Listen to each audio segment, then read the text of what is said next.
아멘. 오늘부터 시작되는 2주간은 우리 담임 목사님께서 기도와 말씀을 주제로 우리 담당 목사님들에게 설교를 잘 준비해보라고 말씀하셨습니다. 그래서 오늘 저는 기도를 가지고 여러분과 함께 말씀을 좀 나누려고 하는데요. 제목은 이렇게 정했습니다. 엎드림을 통해 역사를 이뤄가라. 엎드림을 통해 역사를 이뤄가라. 우리가 엎드리는 그 엎드림도 있겠지만요, 영어에 보면 엎드림, 우리의 꿈을 드림을 통해서 우리의 역사를 이뤄가라 라는 제목으로 저와 여러분이 함께 은혜를 누릴 수 있기를 축복합니다. 우리 옆에 분들 보면서 그래도 눈인사만이라도 한번 할까요? 눈곱은 다 떼셨을 테니까. 네, 잘 오셨습니다. 네, 은혜 받읍시다. 네, 역시 눈인사니까 아무 말씀도 안 하시네요. 네, 좋습니다. 이 코로나 시대에 아주 안전한 행동인 것 같습니다. 네, 지난밤 잘 주무셨죠? 참 시간이 흘러가면 흘러갈수록 코로나로 인해서 참 세상이 쉽지 않은 것 같습니다. 여전히 고민되고 기도되는 부분들은 코로나가 끝나면 어떡하지? 코로나가 끝나면 이전의 모습으로 돌아갈 수 있을까? 라는 생각을 해보게 됩니다. 원치 않았던, 계획되지 않았던 예산들과 많은 것들이 지출되어지고 그렇게 뭔가 소비되어지다 보니까 예전의 경제로 혹은 예전의 모습으로 돌아갈 수 있을까? 어느 순간 이런 생각을 해보게 됩니다. 예전의 나의 모습은 어땠지? 코로나 이전의 나의 모습은 어땠지? 그대로 그전의 모습으로 돌아가는 것이 하나님께서 더 기뻐하시는 삶일까? 아니면 지금 그래도 코로나 때문에 더 힘들지만 그럼에도 불구하고 하나님을 붙들고 있는 것이 하나님께서 더 기뻐하실까? 어떤 것을 더 기뻐하실까라는 생각을 잠시 해보게 됐습니다. 바라기는 우리가 코로나 때문에 힘들고 어렵다 하지만 이 시기가 지나고 난 이후에는 우리의 어떤 환경적인 것, 세상적인 것들이 회복되어지는 것뿐만 아니라 그 시간이 오히려 다시 한번 하나님을 더 붙들게 되고 하나님을 의지하게 되는 그런 축복의 시간이 될 수 있기를 축복합니다. 우리가 예배를 드리면서 참 힘든 게 있는 것 같습니다. 예배라는 것은 삶이잖아요. 우리가 이 시간 예배를 드리고 나면 우리 기독교인들이, 우리가 하나님을 믿는다는 사람들이 가장 먼저 해야 되는 것은 말씀을 통해서, 주일날 혹은 우리의 공예배를 통해서, 아니면 이 새벽 말씀을 통해서 뭔가 하나님의 음성이 들려졌으면 이 말씀을 가지고 이제는 세상에 나가서 살아가는 삶의 제사가 되어 드려야 되는 그런 삶이 우리 가운데 있어야 되는데, 코로나라는 것 때문에 사람들을 대하는 것, 우리가 뭔가 아무리 많은 사랑을 가졌다 할지라도 이 사랑을 나누려고 뭔가 준비해도 그 사랑을 나누기가 쉽지 않은 환경이 바로 지금 이 코로나 시대인 것 같습니다. 그래서 예배자로서 살아가는 것이 얼마나 힘든가. 그렇지만 그 힘든 가운데 하나님의 은혜는 분명히 있습니다. 할렐루야. 쉽게 주어지는 거는요, 굉장히 그냥 있으나 없으나 이렇게 생각되어지지만, 이렇게 힘들다 어렵다는 시기에 우리가 뭔가 더 투자하고 우리가 그것에 뭔가 힘을 더 쓰고 노력하는 그것이 하나님 보시기에 얼마나 더 큰 은혜가 되어질까, 우리 인생 가운데 얼마나 더 큰 열매를 맺게 될까, 또 그 사랑이 전달되어지는, 그 사랑을 받는 많은 사람들에게는 얼마나 이 사랑이 더 값지고 정말 축복된 것인가라는 것을 또 경험하게 되지 않을까라는 생각을 한번 해보게 됩니다. 바라기는 우리 안에 코로나로 인해서 우리 안에 어떤 그 사랑이나 우리 안에 하나님의 그 열정이 그냥 잠재워지는 것이 아니라 다시 한번 불일 듯 일어나는, 정말 그 사랑이 더 아름답게 증거되어지기 위해서 우리의 삶을 헌신하고 그렇게 하나님 세상 앞에서 거룩한 산제물로 올려드려지는 그런 믿음의 삶 될 수 있기를 축복합니다. 너희가 내 안에 거하고 내 말이 너희 안에 거하면 무엇이든지 원하는 대로 구하라. 그리하면 이루리라. 아멘. 요한복음 15장 7절 말씀입니다. 예수님께서 우리에게 이같이 약속하셨습니다. 무엇이든지 원하는 대로 구하라. 사실 그 이전의 말씀은 없고요, 원하는 대로, 무엇이든지 원하는 대로 구하라. 그리하면 이루리라. 이것이 하나님의 말씀으로 끝났으면 좋겠습니다. 그러면 무엇이든지 원하는 대로 구하기만 해도 다 이루어질 것 같으니까요. 그런데 성경 말씀을 들여다보면 그냥 무엇이든지 원하는 대로만 구하라고 말씀하시는 것이 아니라 뭐라고 말씀하시냐면, 너희가 내 안에 거하고 내 말이, 이 말씀이 너희 안에 거해야 구하는 대로 이루어진다 라고 말씀하시고 계시죠. 이 새벽에 여러분이 원하고 바라는 것 다 이루어 주시겠다면 여러분은 어떤 것을 한번 구해 보시겠습니까? 무엇이든지 원하는 대로 구하라. 그리하면 이루리라. 이렇게 말씀하셨거든요. 이 말씀만 가지고 우리가 뭔가 소망을 해본다면 어떤 기도를 여러분 한번 드려보실 것 같습니까? 어떤 걸 한번 구해 보실까요? 제가 청소년 캠프 때 이런 질문을 한번 한 적이 있습니다. 너네 무엇을 원하니? 하나님께서 원하는 대로 다 들어준다는데, 구하면 구해지고 찾으면 찾게 되고 두드리면 열린다고 말씀하셨는데 너희는 무엇을 구하니? 그랬더니 예전에는 뭐 좋은 대학 가는 것 이런 것들 많이 꿈꿨잖아요. 그런데 이제 대학도 한물 간 것 같습니다. 무슨 꿈을 꾸냐면 건물주가 되는 꿈을 꿉니다. 나는 건물주가 되어졌으면 좋겠습니다. 강남 한복판에 가보니까 그 1층만 월세를 내줘도 한 1억씩 되더라고요. 억이 넘더라고요. 제가 살았던 관악구 쪽만 해도 그냥 한 100평 정도 되면 뭐 이렇게 한 7, 800만 원씩 이렇게 되더라고요. 뭐 1000만 원 넘는 데도 많고 좋은 땅은. 이게 건물이 한 4, 5층 정도 되면 가만히 앉아서 월 얼마를 번다? 이렇게 계산이 되는 거죠. 그러니까 좋은 대학 나오는 건 좋은 대학 나와서 성공하는 것은 이제는 아무리 지식이 있어도 성공하는 게 아닌 것 같더라. 공부만이 다가 아닌 것 같더라. 이제는 건물주가 되었으면 좋겠다라고 이야기를 하더라고요. 여러분 혹시 공감하시나요? 건물주 되고 싶진 않으신가요? 저도 건물주가 한번 돼봤으면 좋겠다는 생각을 했었습니다. 뉴저지에 살 때 바로 앞에 뉴욕 맨하탄을 착 내려다보면서 밤에 이 멋진 야경을 보면서 야, 저기 우뚝 솟은 저 크라이스 빌딩 저게 제 거였으면 좋겠다. 건물이 너무 이쁜 거예요. 저 건물이 내 거였으면 좋겠다. 그때 사실 그 건물을 가지고 있으면 돈을 얼마나 벌까 뭐 이런 고민보다는 너무 멋있더라고요. 저런 건물에 한번 살아나 보고 싶다라는 이런 생각을 한번 해봤었습니다. 그런데 다만 요즘은요, 큰 꿈이 아니더라도 그 꿈을 이뤄야 할 정말 꿈이 되어지는가, 그 꿈이 정말 이뤄야 할 꿈이 되어지는가. 많은 경우에 3포세대, 5포세대, 7포세대라는 이야기를 많이 들어보셨을 것입니다. 많은 것들을 포기하게 돼요. 그러니까 우리가 꿈꿨던 무언가를 많이 포기하게 되는 세상을 우리는 살아가게 되어지는 것 같습니다. 그냥 그것이 소망이나 바람 정도로만 끝나버리는 현실을 우리는 자주 발견하게 되어집니다. 어쩌면 그만큼 꿈을 이뤄가기에는 희망이 없어 보이는, 특별히 코로나 시대 이런 환경과 상황들로 인하여서 상실감도 크고, 아이든 어리든은 상관없이 그 삶의 처지에 비관해하며 불만족해하며 기쁨이 없는 삶을 사는 것에 너무 익숙해져 버린 것 같습니다. 그래서 본문은 너희가 원하고 이루고자 하는 것을 너희가 내 안에 거하고 내 말이 너희 안에 거할 때 구하라 라고 이렇게 알려주고 있습니다. 바로 우리가 예수 안에 거하고 그 말씀이 우리 안에 거할 때 너희가 구할 것을 아무것도 염려하지 말고 모든 일에 기도와 간구로 너희 감사함으로 하나님께 아뢰라 라고 말씀하셨던 것처럼 그렇게 구하라 라고 말씀하시고 계신다는 것이죠. 이 시간 우리가 하나님을 좀 구했으면 좋겠습니다. 힘들다 어렵다는 이때 엎드림, 하늘의 꿈을 꾸는 그 시간이 이 시간 가운데 있기를 축복합니다.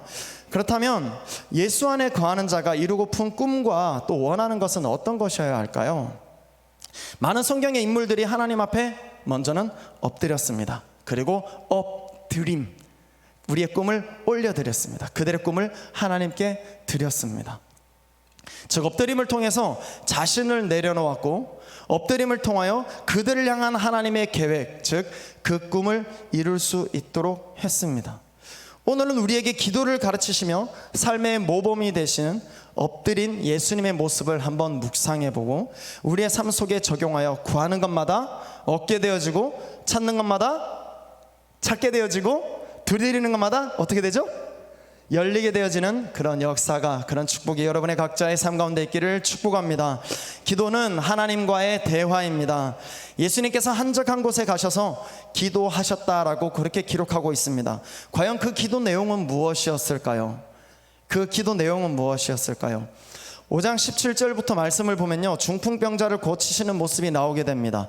하나님, 저에게 중풍병자를 고칠 수 있는 능력을 주십시오, 이렇게 기도했을까요? 예수님께서 기도하시고 난 이후에 하셨던 일이 중풍병자를 고치시는 일들이었거든요. 그러면 주님, 내게 중풍병자를 고칠 수 있는 능력을 주십시오 라고 이렇게 예수님께서 기도하셨을까요? 어쩌면 이렇게 생각하는 저 스스로를 돌아봐도 이것이 우리 인간의 연약한 모습이구나, 이것이 우리 인간의 기도구나, 우리의 기도가 그러한 것 같다라는 생각을 한번 해보게 됩니다. 우리에게 닥친 일들을 두고 그것들을 붙들고 계속 기도하는 모습, 혹은 아직 일어나진 않았지만 염려와 근심 속에서 오늘 일어날 일들을 미리 염려하면서 그 일들에 대해서 하나님, 내게 이렇게 능력 주십시오, 그 일들이 주님 잘 넘어갈 수 있도록, 잘 해결되어질 수 있도록, 그 부분에 있어서 뭔가 좋은 결과가 나올 수 있도록 주님 나를 도와주십시오 하는 그런 기도의 모습이 혹 지금 저와 우리 여러분의 모습은 아닌가라는 생각을 한번 해보게 됩니다.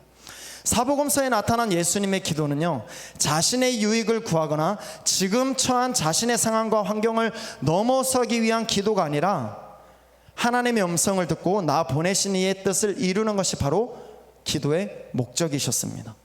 건강해지고 좋은 대학 가고 성공하는 어떤 이런 기도는요, 합천 해인사에 가도 볼 수 있습니다. 합천 해인사에도 가면요, 간증문이 있어요. 그렇게 49제를 드리고 109제인가요? 이런 기도를 드리면서 이렇게 절을 했더니 이런 기도들이 이렇게 응답되어졌다. 한마디로 우리 교회로 말하면 응답되어졌다. 이건 합천 해인사에 가도, 아마 합천 해인사뿐만 아니라 제가 그곳에서만 확인했지만 다른 절들에 가도, 다른 사찰이나 이런 곳에 가도 아마 이런 일들은 있을 수 있을 것 같습니다. 사단도 우리의 욕심의 기도를 듣고요, 세상적으로 볼 때는 성공한 것처럼 보이게 할 수 있다는 것이죠.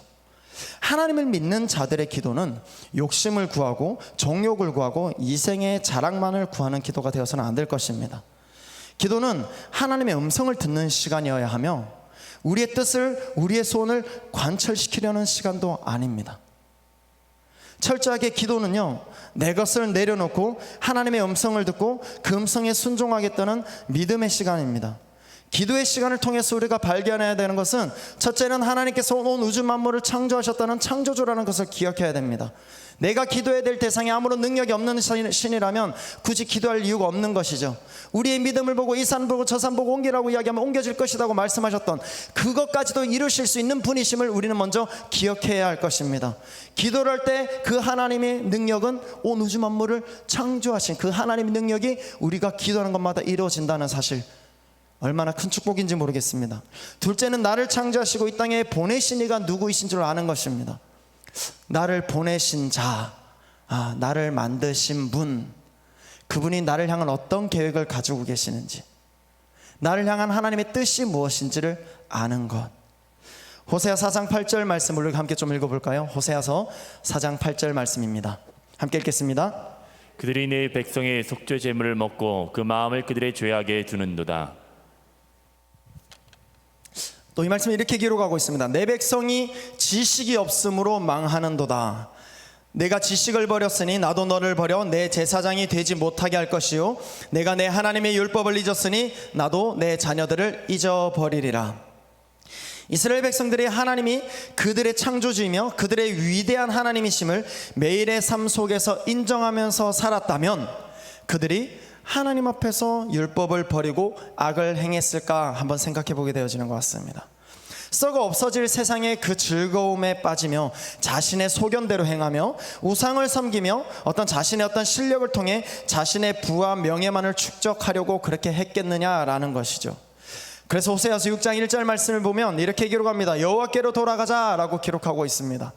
그리고 3절 말씀에는 우리가 여호와를 알자, 힘써 여호와를 알자라고 기록하고 있고요, 6절 말씀에 가면 번제보다 하나님을 아는 것을 원하노라라고 말씀하시고 계십니다. 우리를 창조하신 분이 우리를 얼마나 완벽하게 창조하셨는지, 우리를 얼마나 기뻐하고 계시는지, 또 우리를 얼마만큼 우리를 향한 그 계획이 얼마나 큰지, 얼마나 큰 계획을 가지고 계신지를 안다면 우리는 그분 앞에 엎드릴 수밖에 없을 것입니다. 내 꿈이 아닌 나를 통해서 이루시길 원하시는 그 하나님의 꿈을 이 땅 가운데 이뤄가고자 하는 삶을 우리는 살게 되어졌을 것입니다. 예수님은 하나님의 계획을 알고 계셨기 때문에 철저하게 하나님 앞에 엎드리셨습니다. 요한복음 6장 38절 말씀을 우리가 함께 읽어보겠습니다. 요한복음 6장 38절 말씀입니다. 내가 하늘에서 내려온 것은 내 뜻을 행하려 함이 아니요 나를 보내신 이의 뜻을 행하려 함이니라. 아멘, 아멘. 우리가 누가복음 4장 33절 말씀도 함께 읽어볼까요? 예수께서 이르시되 내가 다른 동네들에서도 하나님의 나라 복음을 전하여야 하리니 나는 이 일을 위하여 보내심을 받았노라 하시고. 아멘. 내 뜻을 행하려 한 것이 아니고 하나님의 뜻을 행하려 왔다고 말씀하시고, 좀 전에 읽은 누가복음 4장 43절 말씀에도 이 복음을 전해야 하는데 나는 이 일을 위해서 보내심을 받았다라고 그렇게 말씀하십니다. 또한 누가복음 22장 39절 40절 말씀을 보면요, 예수님은 습관 따라 감람산에 가셔서 기도하셨습니다. 철저하게 자신의 소견대로 행하지 않으시고 하나님의 뜻을 이뤄가기 위해서 끊임없이 하나님 앞에 엎드리셨던 모습이 바로 예수님의 모습이었습니다. 하나님의 역사는 바로 하나님을 힘써 아는 것에서부터 시작됨을 기억하시면 좋겠습니다. 이제 기도하며 하나님의 뜻을 알았다면 무엇을 해야 될까요?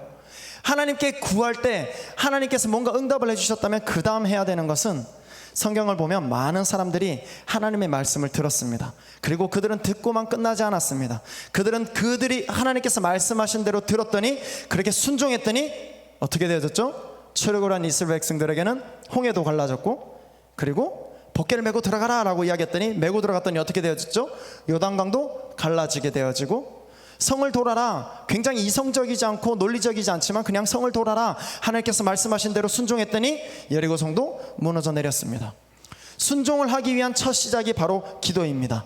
기도하는 이유는 하나님께서 알아서 다 하세요 하는 것이 아니라, 그 기도가 역사되어지도록 내 삶을 내어드리는, 나의 삶이 온전히 말씀 앞에 순종되어지는 것, 그렇게 순종하기로 결단하는 것이 바로 기도입니다.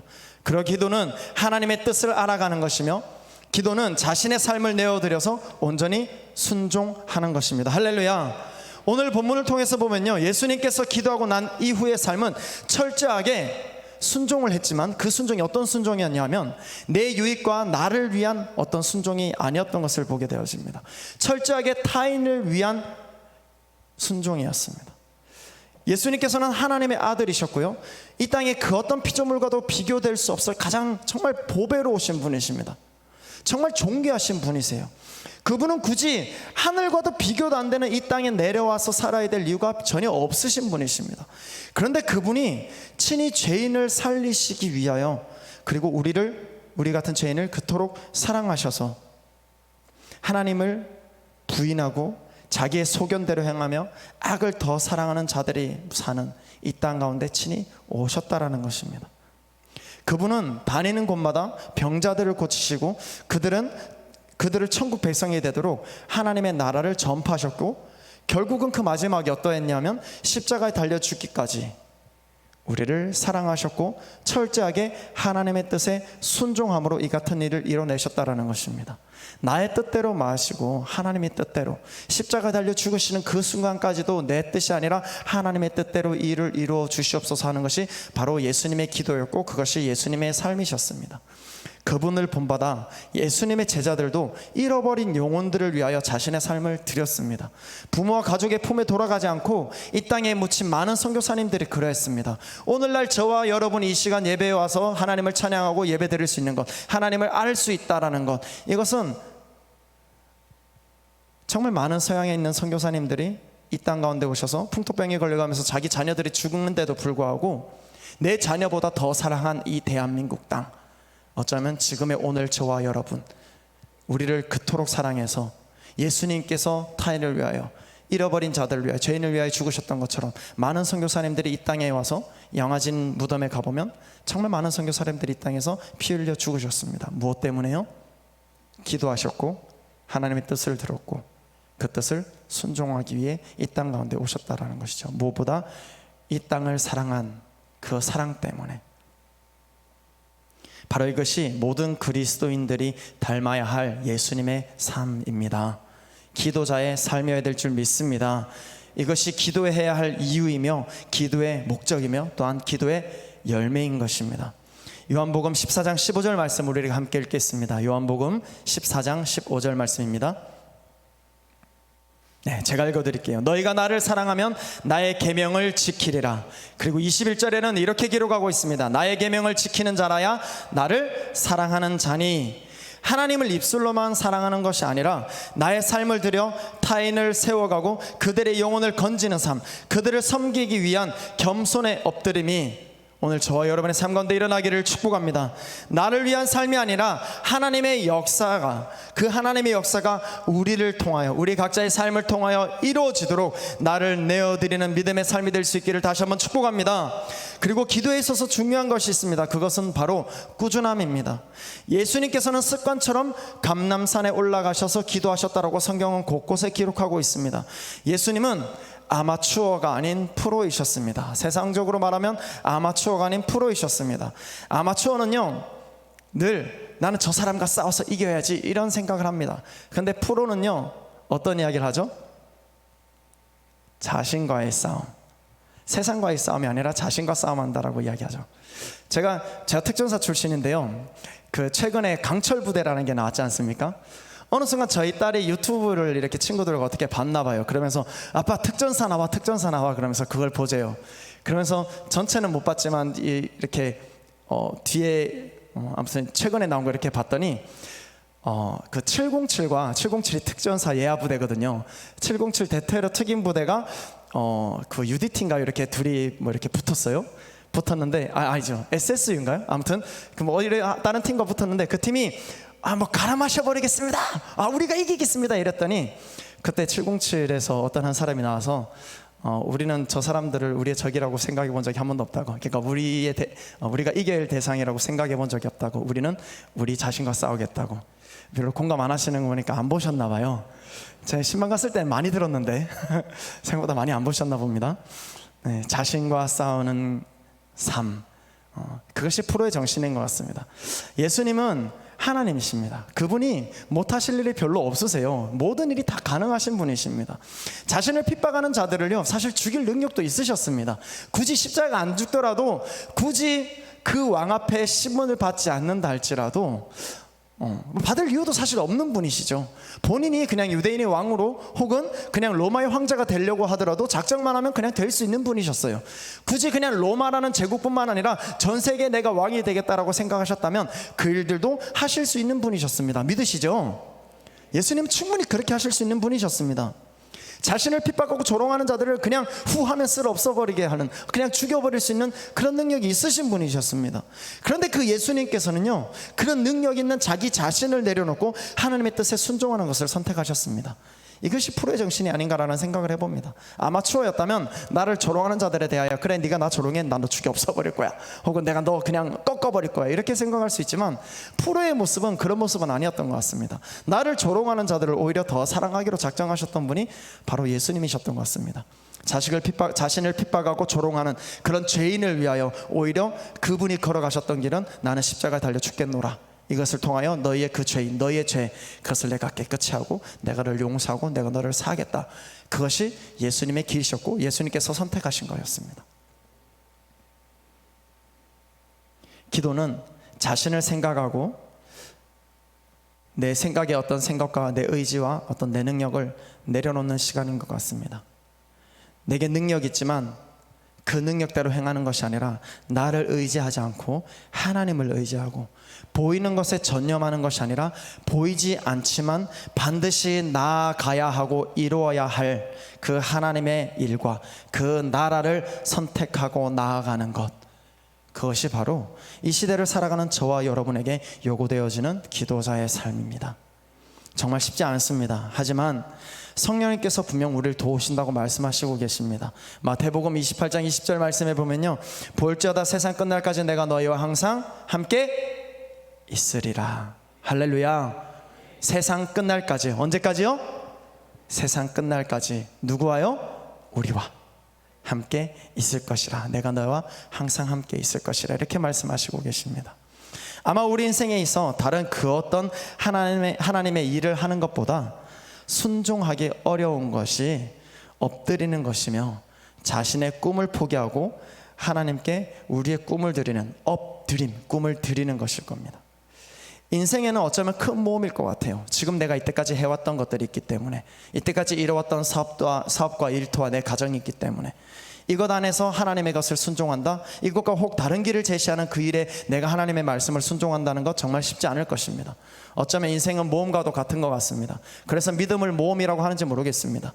뭔가 모험의 순간에 우리의 믿음을 보게 되죠. 어려운 순간에 하나님이냐 세상이냐 선택하게 되어지는 것처럼 쉽지 않지만 내 생각과 내 의지, 내 경험들, 지금 내가 가진 것 또한 정말 하나님께서 뜻하지 않는 바람에 언제든지 하나님께 내어드릴 수 있는 그 삶, 정말 쉽지 않지만 그럼에도 불구하고 그 길을 걸어가셨던 분이 내 생명을 내 것으로 조금도 아끼지 않고 우리를 위하여 내어주신 그 예수님의 모습이셨습니다. 그 예수님의 모습을 저와 여러분이 닮아갈 수 있기를 축복합니다. 인생에 있어서는 이것이 큰 모험일 수 있지만 그 모험에 성령님께서는 우리와 함께 하실 것입니다. 할렐루야. 그 모험의 끝에는 착하고 충성된 종이라 칭찬과 이 천국이 우리 가운데 기다려지고 있음을 믿으시길 축복합니다. 그것을 믿고 엎드릴 수 있기를 축복합니다.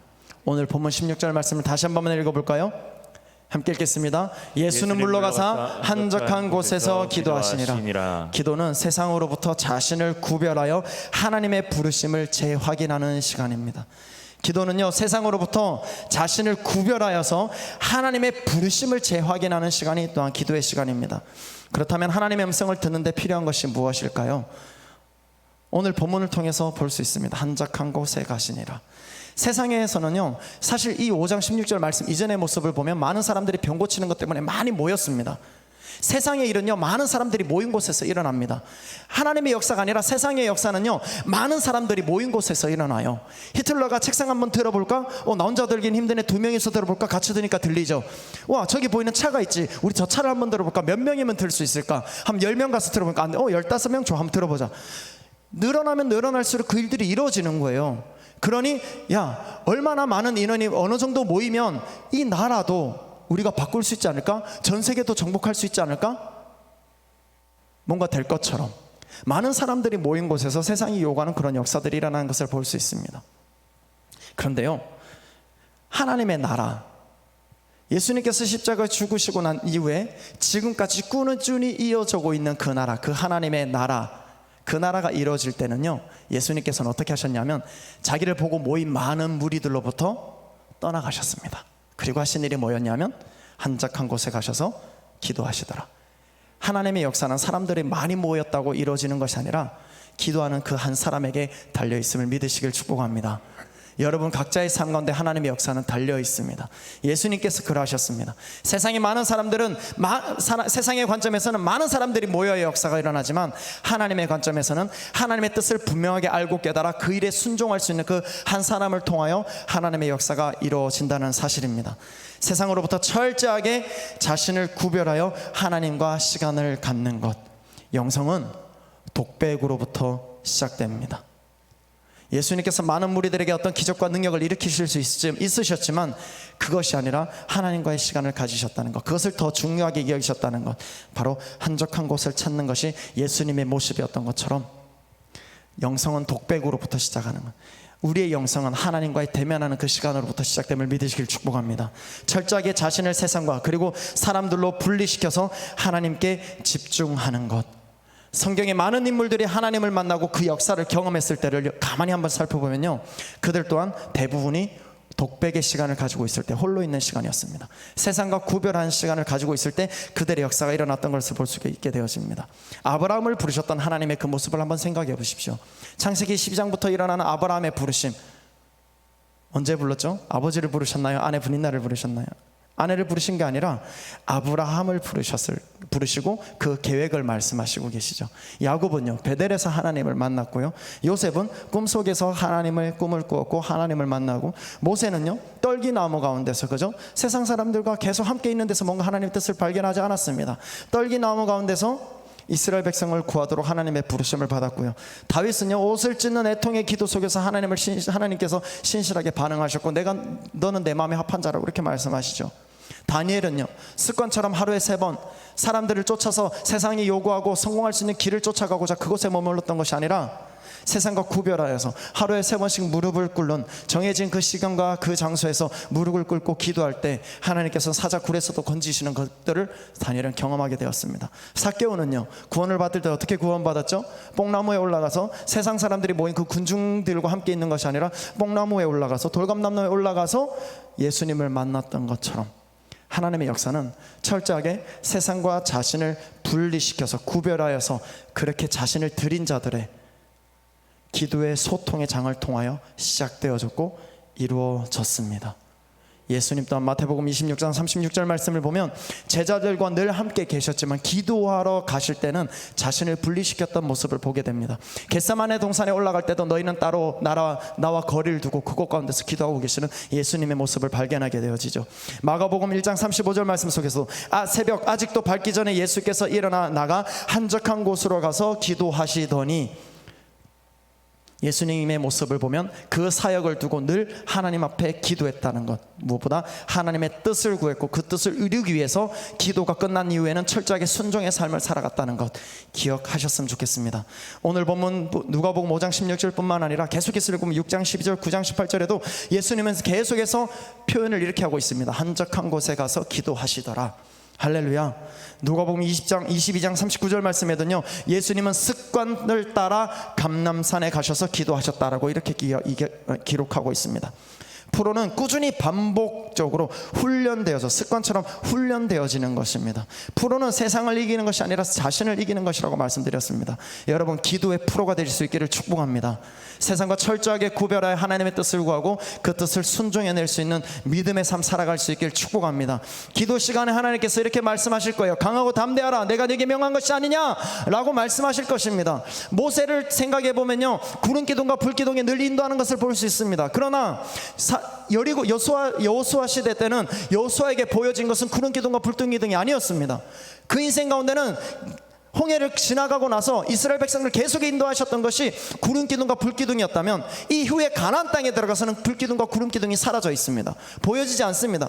여호수아에게 강하고 담대하라고 말씀하실 때, 특별히 그 기도 시간에 구름 기둥과 불 기둥은 현재 내 눈에 보이지 않지만, 그렇기 때문에 두렵고 힘들지만, 그럼에도 불구하고 그 시간을 통하여 하나님께서 나와 함께 하시는 것, 그것이 마음껏 느껴질 수 있는, 그래서 그 말씀대로 강하고 담대하라, 이것이 하나님의 명령이거든요. 이 말씀대로 순종할 때 그 역사들이 일어났던 것처럼, 구름 기둥과 불 기둥 기적만 바라고 나아가는 인생이 아니라 어떻게 좀 됐으면 좋겠습니다라는 그런 것이 아니라 말씀하시거든요. 지금 강하고 담대하라, 네가 내게 명한 것이 아니야. 내가 모세와 함께한 것처럼 내가 오늘날 너와도 함께 하겠다. 할렐루야.